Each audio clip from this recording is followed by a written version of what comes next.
Masih bersama Agus Robert. Kali ini saya akan memberikan tips atau petunjuk ya. Petunjuk bahwa kerusakan mesin Anda itu karena kurang oli atau kebanyakan oli atau sebab lain ya. Nah, ini contoh nih. Saya kemarin habis bongkar 180. Nah, ini piston dan keruk asnya ya, ini boringnya. Kalau tanda-tandanya sensor Anda kebanyakan oli adalah, ini sudah saya bersihkan nih, saya gosok. Mesin itu kalau takaran Anda berlebih, misalnya takarannya kalau Anda pakai sensor pakai oli-oli yang harga di bawah 50.000, mungkin Anda akan mencampur 1 liter oli sampai 10 liter bensin. Ada yang 15, ya idealnya 20, optimalnya 25. Istilahnya kalau standarnya suatu mesin itu 1:25, Anda pasang di sensor Anda 1:10. Itu sudah kebanyakan oli. Semakin berjalannya waktu, maka piston itu memang tidak akan langsung ngejim ya. Dia akan hitam. Nah, setelah residu itu menumpuk dan banyak, barulah terjadi komplikasi. Jadi endapan-endapan itu turun ke kuas atau naik, ya sambil naik turun ngikut dan mengeras. Akhirnya yang rusak apa? Di bagian knalpot. Ya, ini bagian knalpot. Pasti akan sangat banyak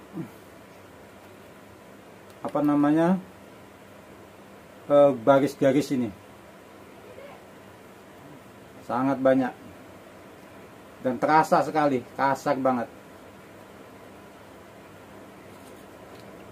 Kalau ring Anda tidak ngejim, ya itu tandanya karena itu kebanyakan oli. Lalu kalau di sisi karbu ada juga banyak garis-garis ya. Banyak garis-garis ini ya. Ini biasanya mesin Anda itu campurannya nggak optimal, artinya nggak konsisten. Kadang kebanyakan, kadang kurang.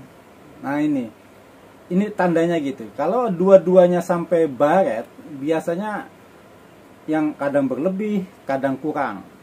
Kadang mungkin tidak pakai sama sekali, kemungkinan ya. Biasanya begitu. Karena apa? Kalau kekurangan oli, biasanya yang pertama kali kena adalah bagian karbu. Karena karbu paling cepat.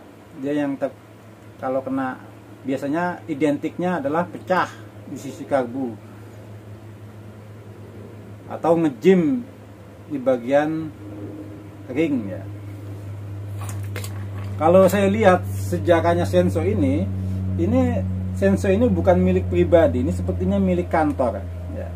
Kalau ngelihat ya ada semacam stikernya masalahnya. Jadi logika lah, artinya kalau sensor itu bekas kantor, biasanya kondisinya masih bagus, tapi dalemannya sudah hancur. Nah, itu identik kayak gitu. Nah, seperti ini. Ini kebanyakan oli dan kekurangan oli. Ya, jadinya makanya rusak bolak-balik. Lalu yang kedua, saya mau memberikan tips bagaimana kondisi keruk asnya, apa masih bagus atau tidak. Bearingnya, kelahar kiri kanan masih bagus atau tidak. Ya. Yang pertama saya akan memberitahu tentang kelahar ya. Kelahar yang masih bagus. Ini kalau model yang begini ya, ini istilahnya kalau 180 kan copotan ya. Modelnya dia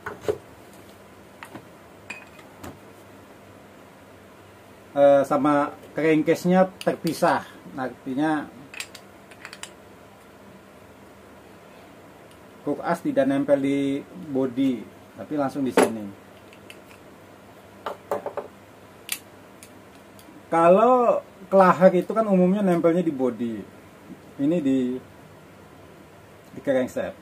Tapi kita bisa ngecek kelahar itu masih bagus atau tidak, kita putar aja pakai tangan gini ya.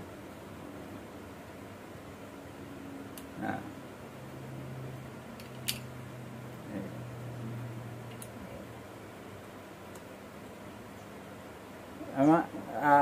kalau terdengar suara ser, berarti sudah rusak, backingnya sudah mulai rusak. Karena kalau backing yang bagus tuh diputar tuh sampai kencang tuh tidak ada suara sama sekali, sunyi. Tapi kalau ada suaranya berarti backingnya sudah mulai rusak. Apalagi kalau sampai terasa banget suaranya, itu otomatis harus ganti backing. Nah, wah kan, ini ya backingnya sudah kena. Yang ini parah, yang ini agak belum. Ya, ini tegak. Oh. Nah, ini enggak ada. Jadi itu backing bagus dan tidak. Kalau diputar itu bunyi, berarti sudah harus ganti. Kalau seal, otomatis ganti backing ya, ganti seal lah. Lalu hook as yang bagus seperti apa? Sebetulnya kita bisa ngecek hook as masih bagus tuh kita getok. Nah, tapi ini harus dilepas dulu. Ini saya contohnya. Hook as yang bagus. Nah,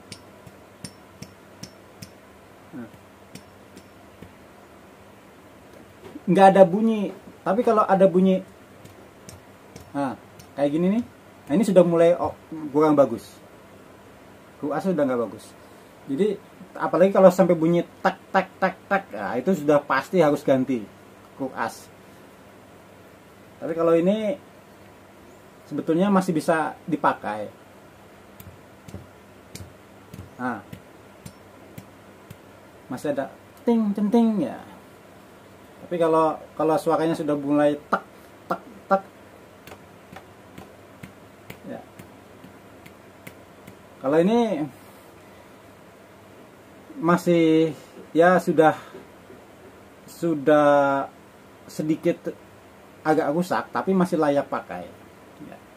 Yang penting dia tidak terlalu bunyi cetik cetik cetik. Nah, itu yang sudah tidak layak pakai. Dan itu kalau dipakai mesinnya kemprungsung, kosang, sudah nggak karuan suaranya berisik. Nah, jadi itu cara mengetahui piston mesin kebanyakan oli dan tidak, lihat dari sisi piston. Ya. Untuk mengetahui bearing yang bagus, putar. Kalau putarannya masih halus banget tanpa ada suara, masih bagus. Kalau hook asnya Anda getok begini tidak ada suara sama sekali, masih bagus. Tapi kalau ada suaranya cetek cetik walaupun pelan, nah itu sudah mulai rusak. Kalau terasa banget, berarti sudah tidak layak pakai. Oke, itu aja tips pagi ini dari saya. Semoga bermanfaat. Sampai jumpa lagi di video berikutnya.